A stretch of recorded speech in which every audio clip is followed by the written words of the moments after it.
Welcome to the Churchosity Podcast. If you're looking for a place to have fun and edifying conversations about church culture, then you have landed in the right spot.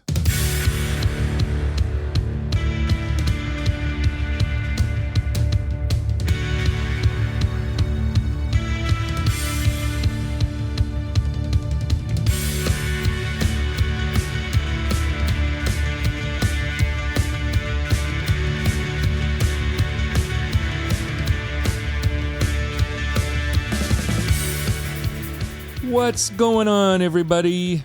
My name is Heath Brady. And I'm Andrea Brady. And we are your Churchosity Podcast personnel. Coming at ya. Back in the saddle again. I know. Times are interesting. Is it? It's interesting and fun. Yeah. And good things going on. Yeah. Once again, we failed to warn our listeners that we would be needing to take a week off. So I think that we've got these unexpected weeks off handled now. Yeah, definitely. Knock on wood, no more surprises. We had our little doggy have a emergency. Yes. The other day. So not the puppy, but our older Pomeranian. Yeah, little Sugar. Yeah, she had a little problem with her leg. Yeah, we spent a career at the animal hospital one day. Oh my gosh. Spent a whole week there one day. Yeah. It was torturous. Yes, but she's fine. Waiting. She's good. Yeah, she's good. She's fine. got better meds than we have. And we have to keep a close eye on her. Yeah. Because she likes to play. She thinks that she's still a puppy sometimes. I think so. And she's 12. Yeah. So in dog years, that's getting up there. Yeah, she's getting But we up had there. that come up, so that occupied our time. And a few episodes ago, I think it was, I mentioned that the month of May was going to be rather exciting for the Brady Bunch household. Yeah. And I hinted that I may drop a few little tidbits of information about what we're up to in the month of May. So we'll have to wait until next time. No, I'm going to drop some tidbits. Okay, what's your tidbit? Well, first of all, part of the other reason why we had to miss a week is that we went up to Seattle to visit the kids. Oh, yeah. And some friends, and we went to a concert. Yep. So we were gone and forgot to record before we left. That's the honest truth. When we got up there, I was like, oh, shoot, we forgot to record our next episode. Tisk, tisk. Yeah. So we don't have the capability of recording on the road. Yeah. Well, I mean we could, but it would sound pretty bad. It would. Yes, it would. And we want, here's the thing. We don't do rush jobs. We don't do forced jobs when it comes to recording. Right. We have to be in the pocket feeling it because you deserve the best that we can give you. Yeah. Otherwise, it's not high quality content. Yeah, it's half-hearted. That's right. Yeah. Half-hearted is... That's the thing with a creative kind of role. Or I have a creative job, and it's kind of hard sometimes to force yourself to be creative. You know, you have to feel it. Well, you have to be inspired. Yeah. You have to be like, not in a funk in any way. Right. So, yeah. So we got away for a few days, and it was great seeing the kids and the concert and everything. Yeah. But here's the other thing, and I'm not going to tell our listeners too much about this yet. But if you're listening to this episode in real time, like within the day or a couple of days of launch of this episode, Andy, you and I are heading down to Northern California. Yes. To visit what, for all intents and purposes, seems like a fantastic church and congregation. Oh, I know. We get to visit. They're going to host us. I will be preaching on that Sunday. Why, you ask? I'm glad you asked. Because I am candidating to be the next pastor for this church. It's pretty exciting. It's exciting. I'm excited. It's a big deal. It's terrifying. It's all of the things. But I'm really excited. I know you're really excited too, Andy. Yeah. This call process, it started like back in late September, early October, but really kind of hit full throttle towards the end of February. Yeah. There's a lot more to the story of how we ended up where we're at now, which I will share later because this is all I want to share for now. So especially if you're listening to us right now in real time, please be praying for us. Yes, please. Pray that the Holy Spirit fills my tongue with the words that I'm supposed to say and not the words that Heath Brady wants to say. Seriously though, it's going to be great. So just pray. Don't lay an egg. Yeah, no egg laying.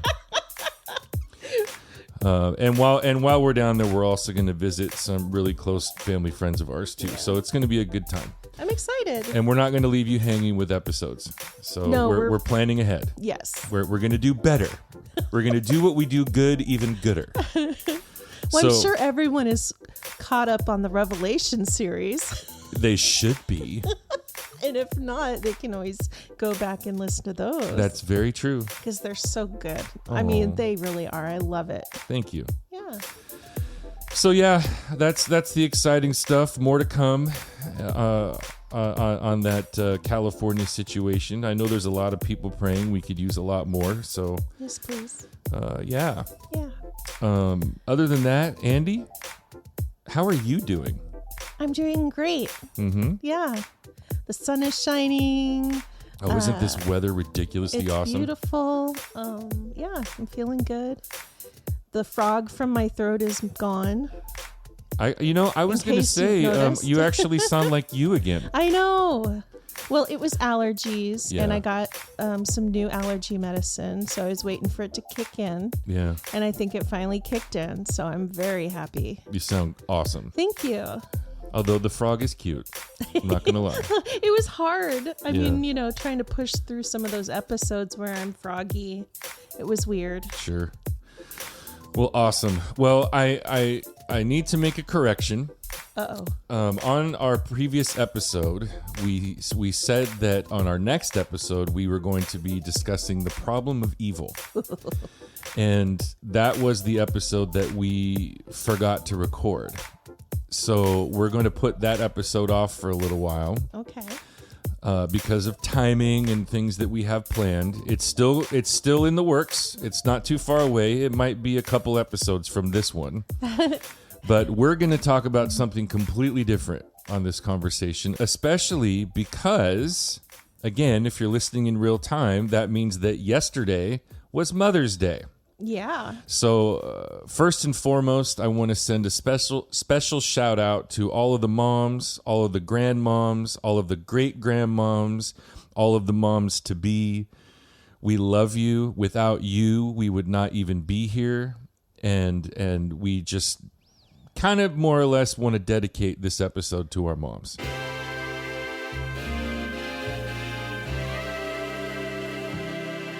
So we love you. Well, and dads. Well, and dads too, Father's because Day's coming. that is it. Well, it's a month away, but in light of all of that, the conversation that Andy and I are going to embark upon on this episode is things our parents got right. That's right. And we'll explain to you what that means in just a moment. Because before we dive into our conversation, we want to remind all of you to please give us a rating, especially if you want to give us 5 stars. And don't forget to leave us a review, because your ratings and your reviews not only help popularize Churchosity Podcast, but they also make us a lot easier for other people to find us. And we strenuously want to encourage you all to please go and check out our website. Look for us at churchosity.com. It is the home for all things Churchosity, not just our episodes. We've also got links to YouTube, we've got blogs, and we've got a questionnaire that will take less than 5 minutes for you to fill out and answer some simple questions for us, because we want to know how to connect better with you. Because we like to say this is your community as well. That's right. So please go to churchosity.com, fill out the survey, hang out for a while, and enjoy. That's churchosity.com.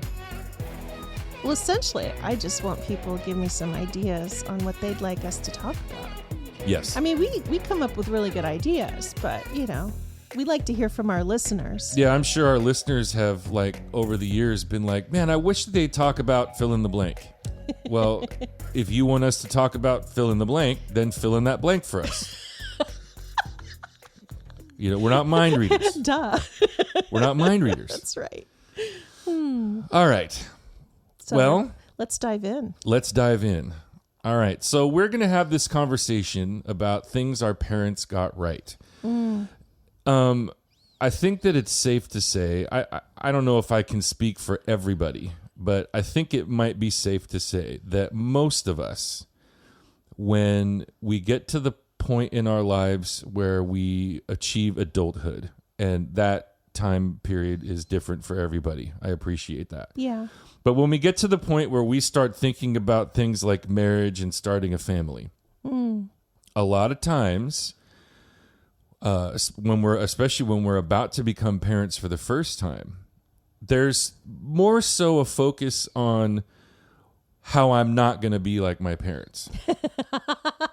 Uh-huh. And that I does think happen. Yeah, and I think that every generation does this. I know that I did it. I can't speak for you, Andy, but did you do it too? Yeah, there were definitely things about my childhood that I didn't like, that I definitely did not want to emulate. Sure. Yeah, that's what I'm getting at. Yeah. Is that things from our childhood that involved our parents that we were like, I'm not going to do that. Right. Or I don't want it to look like this. And that list, depending on who you are, can be pretty long. Mm-hmm. And I can't think of the last time that I sat across the table from somebody over a cup of coffee and talked about the things that I wanted to copy Right. from my parents. Or that they asked the question, what are some things that my parents got right? You know what I'm saying? Yeah. And I thought that it would be really cool as a starting point to read a verse, because we do like to focus on scripture, even when we're riffing. We've all probably heard this verse. It's Proverbs chapter 22, verse 6. Train up a child in the way he should go. Even when he grows older, he will not abandon it. Now, as a disclaimer, I am very well aware that this particular verse has been misappropriated in a lot of ways in church culture over time, where it is used to say that if you raise your child in a Christian home, they will be a Christian all of their lives, in a nutshell. And most of us know that that is not really how it goes in all cases, right? Mm-hmm. What this verse is actually communicating is that we as parents recognize pretty early on what our children are gifted at. Yeah, how they're bent. Right. Mm-hmm. And so this is more or less an emphatic, a command to recognize what makes our children tick and raise them in that direction. Yeah. It literally means to train up a child in his way. That's what it means in the Hebrew. Mm-hmm. Train up a child in the way he should go, and even when he grows older, he will not abandon it. And as I think about the things that my parents got right, and I actually, because of my parenting situation when I was a kid, I have more than one set of parents. There was a lot of information that I didn't want to pull from when I became a parent, but there also is a lot of information that I have duplicated, even of my grandparents. Yeah. So what my parents don't realize is that they inadvertently did what this verse says to do. So did mine. They raised me knowing what made me tick the best that they could. And because of that, I am who I am today. And I'm not embarrassed or ashamed of that. Do you have a story you want to tell about that? Well, kind of in context with, the little excitement at the jump of the episode about this Northern California thing. I've known since I was a wee little lad that I was supposed to be a preacher, that I was supposed to be a pastor. I've always known my whole entire life. Mm-hmm. And my parents and my grandparents all kind of recognized it right off the bat as well. And so as early as the 4th grade, I was leading Bible studies and preaching mini sermons at my little private Christian school up on Queen Anne Hill. Oh my gosh. That would have been so cute. Oh my gosh. I memorized a lot of scripture. Mm-hmm. And I grew up in a home that went to church every Sunday.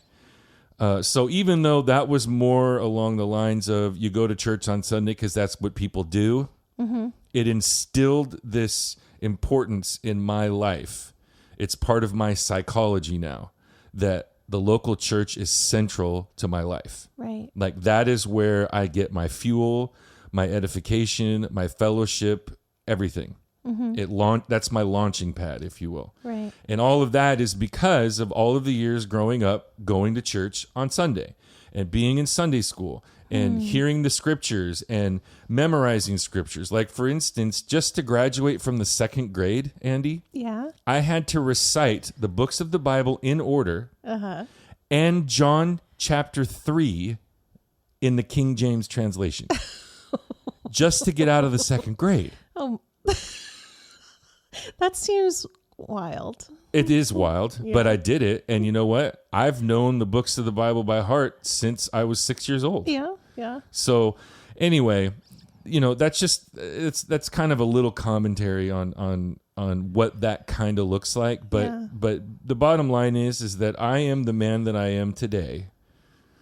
At least all of the good qualities that I possess, which aren't many, but the ones that the good qualities that I possessed, ultimately it's the Lord, but it's the Lord through my parents and my grandparents training me up in the way that I was supposed to go. And I haven't ever abandoned it. Yeah. I've wanted to. And we got stories about that too. We do. But I wanted to. Fist pounding on the chair. Yeah. Don't ever ask me about going back to seminary again because that chapter is closed and I'm never going back as I'm pounding my fist. And then I sit there like, oh man, he's pounding his fist. Yeah, we call it the Jonah moment. Yeah. In Heath Brady's life. Because guess what? By hook or by crook, the Lord will have his way. That's right. It's so funny because if he ever pounds his fist, I'm like, don't do that. You know what that means. Yeah. If Andrea and I are having some kind of a disagreement and I'm like really dug in on something, she's like, are you sure you don't want to pound your fist about that?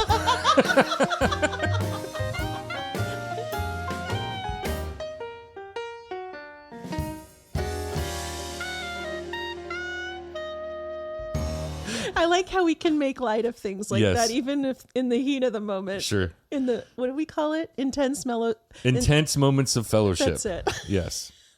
Because we don't have fights or arguments. No. So that's just kind of the commentary that I wanted to use to kick off this conversation, Andy. So I thought that it would be a really great idea to just actually like go back and forth and name it. Okay. Like name some things that we know for a fact that our parents got right. Yeah. So you go first. Okay. Ladies first.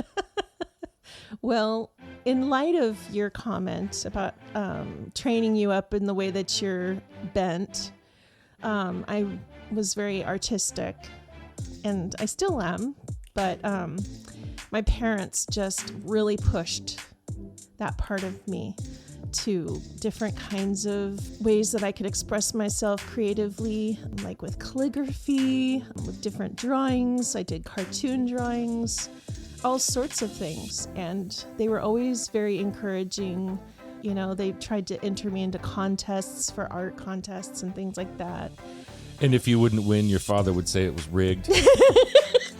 Yeah. I mean, I have to say, my dad was like my number one fan. Which he was a big cheerleader for you. He was such a big cheerleader for me. And he just really delighted in me. I mean, that was like, gosh, I'm going to tear up thinking about it. It was so beautiful. And my mom spent hours, drawing with me as a kid. Like, she would draw something and then I would draw something and we'd make up stories. And my mom is gifted in writing.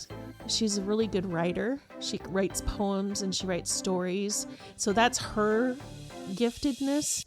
And she's also good at art. And so it was fun for us to, she'd write a story and we'd illustrate it and things like that. So they were really, really good at pushing me to excel in art.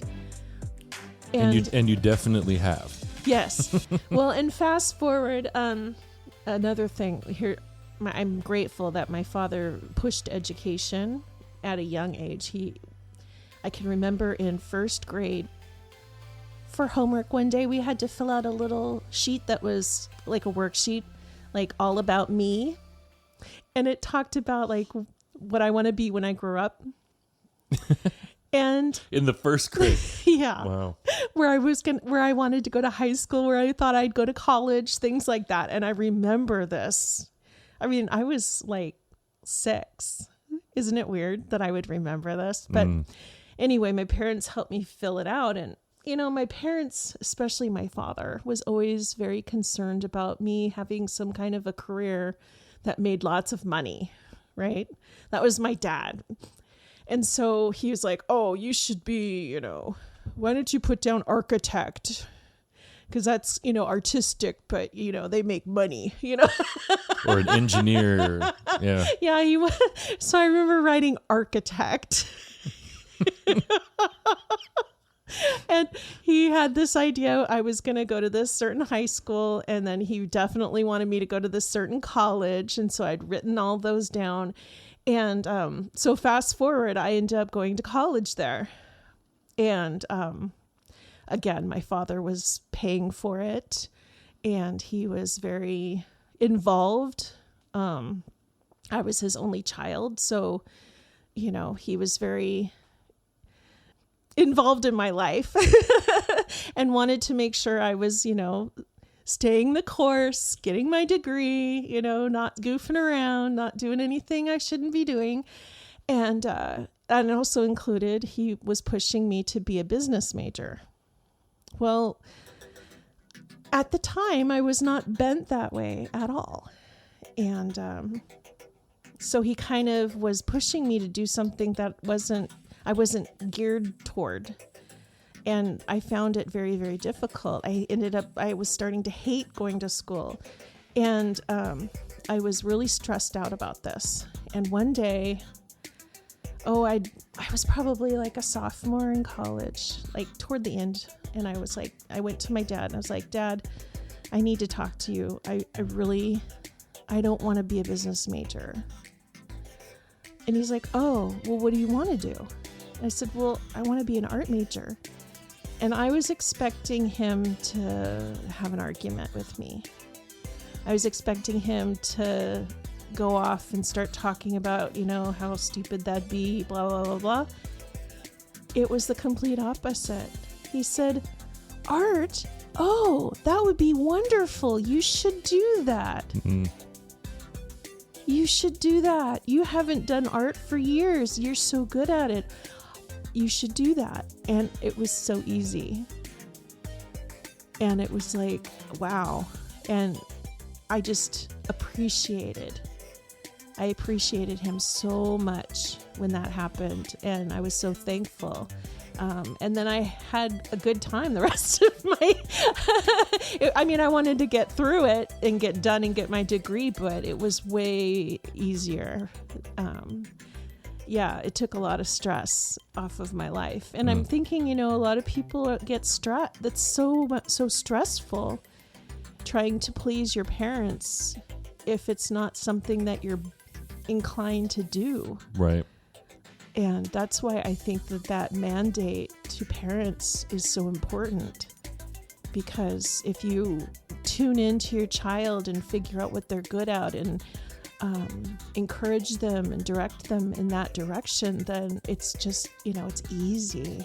Yeah. Well, and one of the other father's mandates is that us dads, we really get the short end of the stick in the scriptures, I'm just saying. But one of the commands that Paul gives of dads is not to exasperate his children. Mm-hmm. To drive your child to anger. Right. I think that verse should be Proverbs chapter 22, verse 7. Because verse 6 is train up your child according to how they're gifted and bent and geared. And then verse 7 should be don't drive your children to anger. Because I think those two verses are really good bedfellows, in my opinion. They are. And one of the ways that our dads, our parents, our grandparents could and probably did drive us to anger is to not hear us. Say, this is who I am, this is what I like, this is what I'm into. Right. And there's a really broad spectrum on what that looks like. Mm-hmm. That's really cool, Andy, because I love the fact that your parents, like you said, recognized how you were bent at a young age and pushed you in that direction. Mm-hmm. My family was similar because I love to write. I'm creative in that way. Oh yeah. I'm really gifted at public speaking, and I love to write. Mm-hmm. And that became pretty obvious when I was little.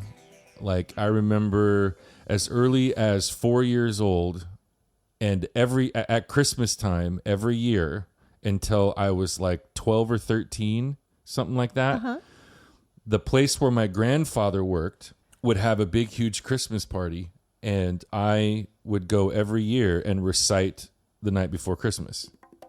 Like the poem the night before Christmas. I love that. And I always would write, I was very creative, and I would write stories, or I could make up stories. Like time around the campfire with me at church camp was always a hoot because I could make up these stories, And so like sometimes as punishment for bad behavior in school, my mother would ground me to my room and tell me that I couldn't come out until I had written a 5-page story. And then she would give me a topic. Oh, really? She would say, you can't come out of your room until you've written a 5-page story on thus and so.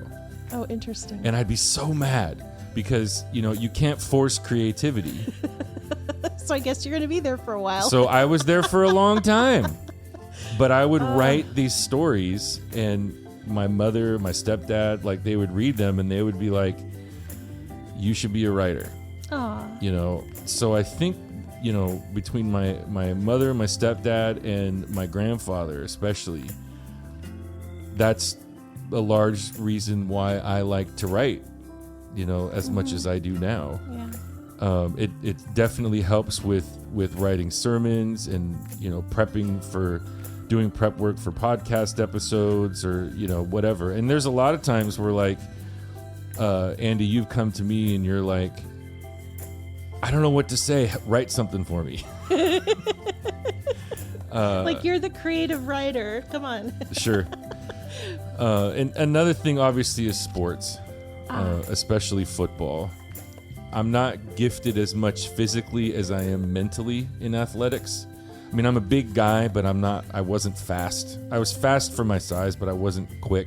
But I could catch anything you threw at me. Uh-huh. So my stepdad really pushed me in football. And had he not done that, I mean, there were so many days where I did not want to go to practice. Yeah. Especially as a kid. I mean, it's summer. I'd rather be out swimming in Green Lake than sweating to death in 90 degrees down at Laurel Woodland Field.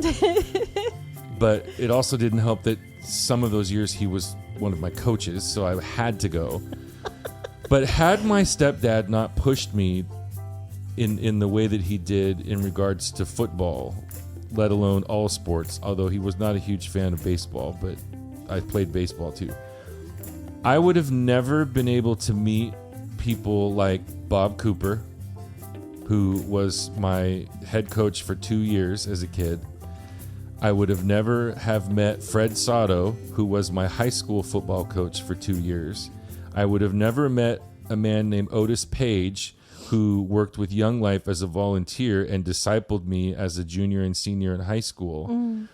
Those 3 connections are 3 of what I call pillars in my life. And had my stepdad not pushed me in my gift of football, I would have never met those 3 men, and I would have never had the opportunity to be a football coach myself. And I coached for 19 years, hundreds and hundreds of kids over 19 years. Wow. And many of them have gone on to do amazing things as well. Yeah. With me just duplicating what those pillars in my life poured into my life as a young athlete. So there's another example of something that my parents got right. Yeah. And in the moment, I was stubborn and disobedient and pushing back.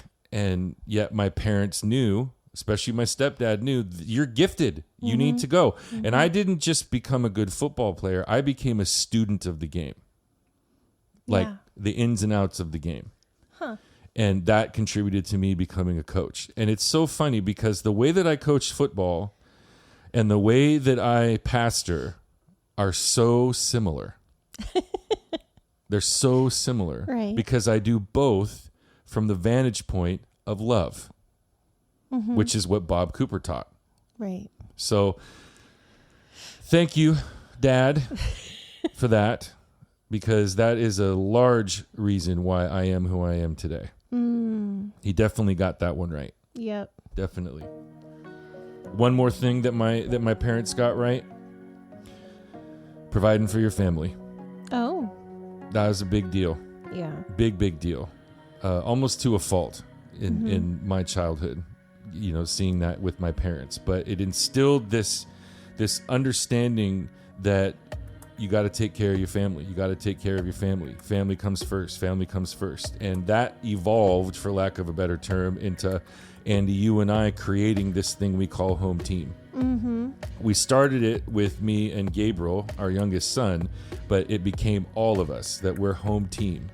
And it's like, the circle of trust, the circle of fire, whatever you want to call it, the ring of fire, whatever you want to call it. Like that's our thing. And Home Team rocks the house.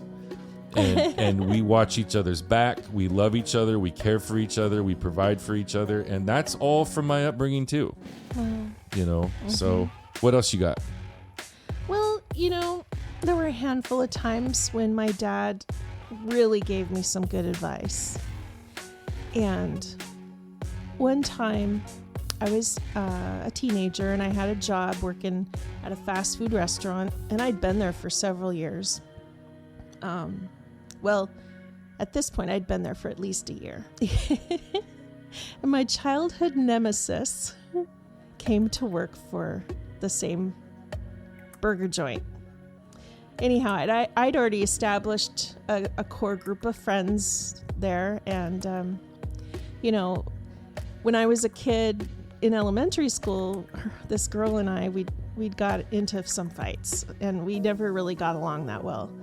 And when she started working there and realized that I was there, I mean, mind you, we're 16, 17 years old now.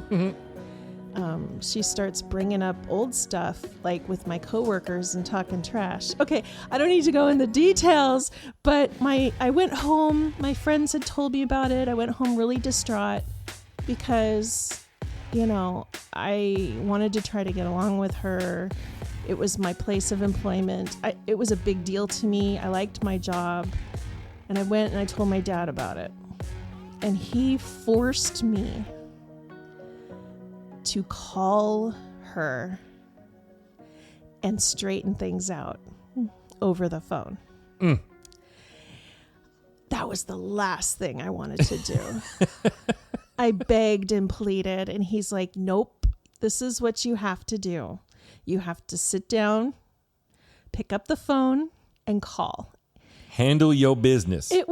I had to be so brave at 17 years old and mature to face this face to face, or, over the phone, not face to face, but still it was a big deal and really difficult to do, but it changed everything.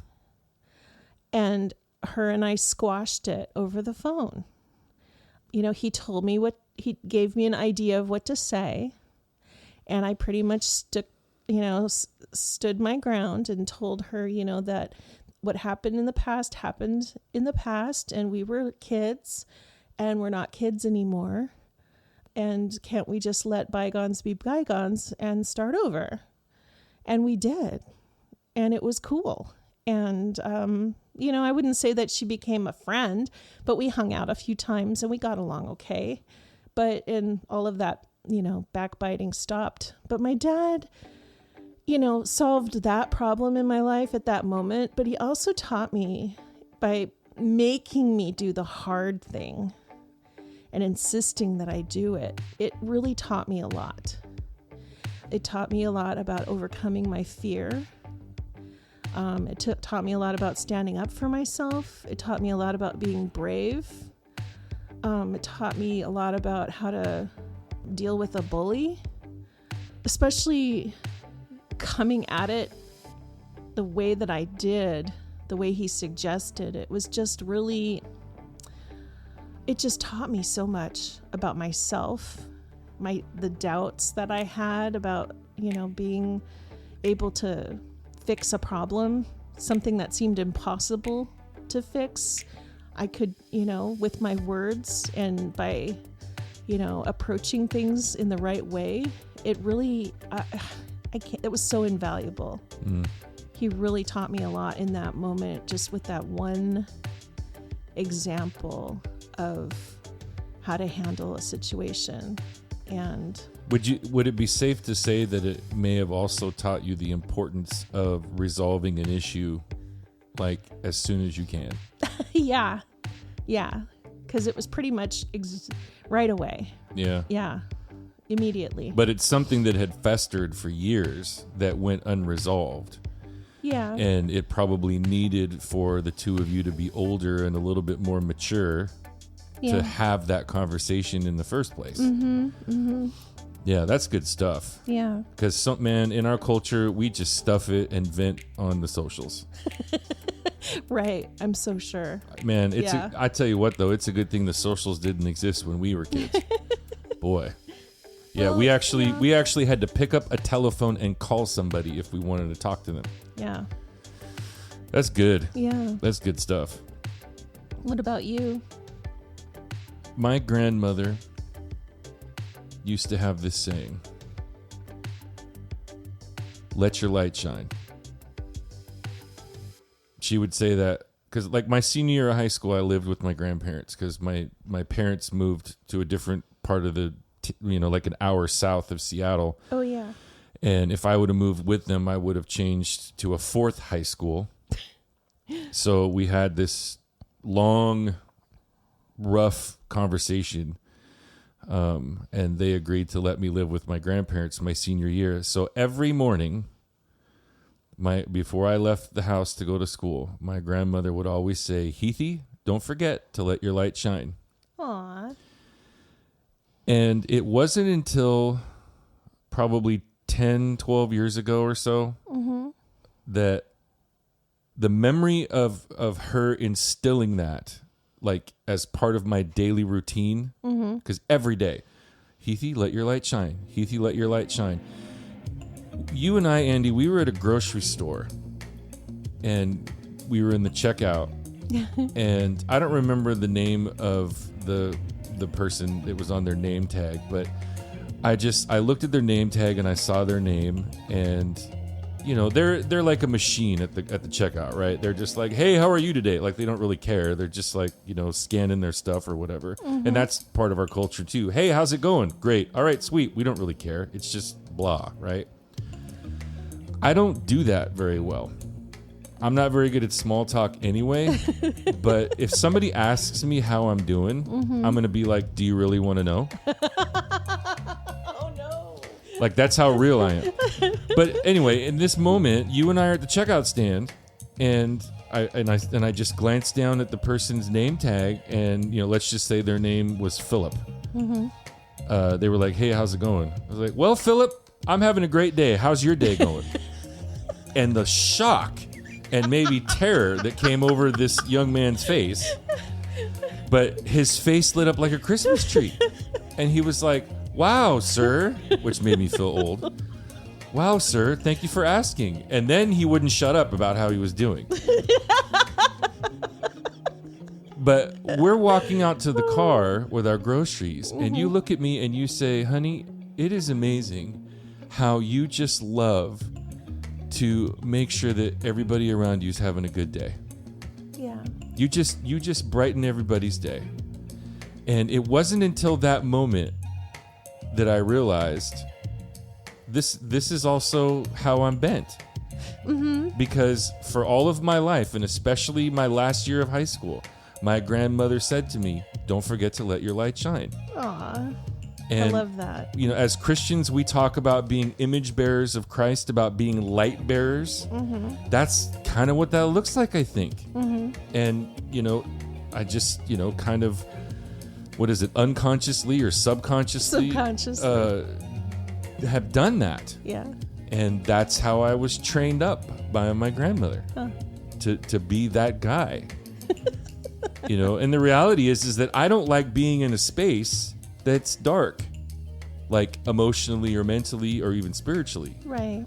I like to, which is weird because at home I like a dark, cold room, but in life I like a man cave. Yeah, I like to throw open the metaphorical blinds and let the light in, because I need joy, I need fun, I need no tension, no stress, and whatever I can do to contribute to that, that's what I'm doing. Mm-hmm. And that comes from my grandmother. Right. I mean, it's nice to bless people with a smile, or just spreading joy by the way that we communicate with others when we're out in public. Yeah. It's so much fun, and I love watching you do it.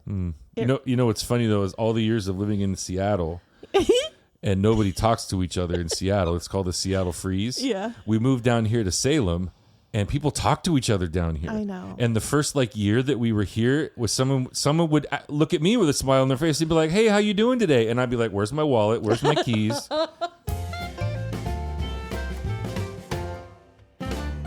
You know what I'm saying? Yeah, it's a little different. Yeah. So I don't know. It's something, I don't know if that's trivial, but it's just something that I think about a lot, that God bless my grandma for that, because I was an angry kid.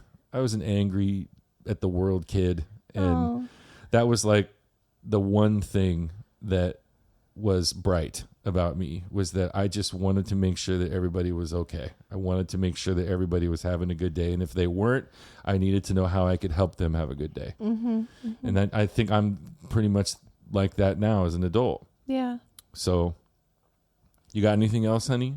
So you mentioned your grandparents, Mm-hmm. and I really was close to my dad's parents growing up, and to my great aunt. So my Aunt Helen, she didn't have any children, but it was fun to go over to her house. And I just loved spending time with her. Mm. The fact that she was wanting to invest her life in my life, I just appreciated her teaching me things. And it wasn't anything serious. It was just gardening. I'd go over and help her in the garden, and then we would make a salad with the vegetables that she grew in her garden. Oh man, that's awesome. Yeah. And because of her, always loved the idea of having a garden and how cool it is to be able to grow your own vegetables and then harvest your vegetables, bring them in the house, and have the best tasting salad ever. I'll make sure you have a garden in California. Just saying. But it was because of her and her love for gardening, and which was from my great grandma too. And actually my grandpa also gardened, and he would bring me Italian prunes. They're like little purple plums from his tree every year and things like that. And I just think it's sweet. Like my grandparents, they would always like bring little things, like little tokens of love. I think that their love language must have been gift giving. Because just a little thing, like if they had some ripe tomatoes, they would bring them to me to when they came to visit, and my grandma would bring like a little roll of Lifesavers or just little stuff like that. Oh, yes. Every time I'd see them, they'd have like a little something for me. My grandparents always had Tic Tacs. Yeah. Like they were thinking of me and they wanted to share, you know, a little bit of little something. And so it was really cool. Like, and when I would go over there, I'd bring like maybe some bananas or, I mean, I don't know, just anything. At times I would make something, I'd bring them over and share it with them. And that's just how we operated. And I just really loved that. That was just something, I don't know if other families do that, but. Well, now I know where you got your hospitality gene from. Yeah. That's something you and I also have in common. Yeah. That we learned from our grandparents' generation. Exactly. That is so cool. Yeah. And my grandparents would take me to church, and so would my Aunt Helen. Nice. They all took me to church, and yeah. I just really enjoyed being with them. Yeah. Well, this has been fun. We have a lot more things on our list. We could do probably 2 more episodes about this. And I'm sorry that we need to cut it short because we'll be here all day. Well, I think that my intention of really wanting to do this episode is to talk about so many times in our culture we are bashing our parents.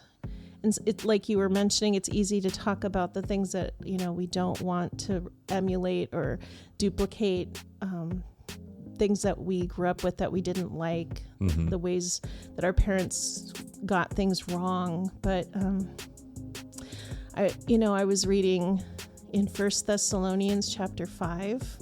If I could read this really quickly, starting in verse 12, and it says on Christian conduct, "But we request of you, brethren, that you appreciate those who diligently labor among you and have charge over you in the Lord and give you instruction, that you esteem them very highly in love because of their work.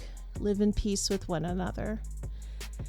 And I know that could be, you know, looking at it from lots of different ways. Like it could be like your boss, it could be almost anybody, but church leaders. Could be church leaders, yeah. But, you know, God selected your mom and your dad for you. I mean, he knit you together in your mother's womb. He picked those 2 people, or, you know, however many parents you end up with, but he picks those people to be in your life for a reason. And he knows what he's doing, and to be thankful and appreciate them and esteem them. It says, esteem them very highly in love.